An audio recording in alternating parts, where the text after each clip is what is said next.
ഇതെന്താ നിങ്ങളുടെ പൊക്കം കൂടിയോ? ഇതെന്താ ദൂരെ പോയിരിക്കുന്നത്?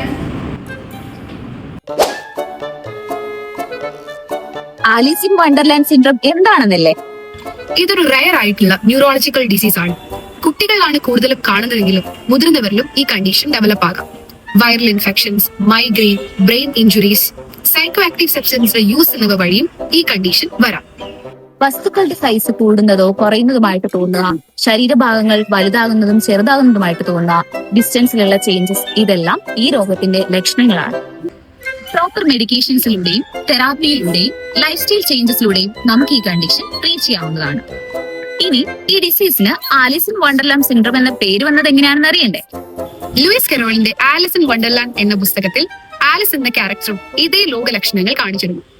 ഇതിനെ തുടർന്ന് ജോൺ ടോട്ട് എന്ന സൈക്കാട്രിസ്റ്റ് 1955 ഈ കണ്ടീഷൻ എക്സ്പ്ലെയിൻ ചെയ്യുകയും ഈ കണ്ടീഷന് ആലിസ് ഇൻ വണ്ടർലാൻഡ് സിൻഡ്രോം എന്ന് പേര് നൽകുകയും ചെയ്തു.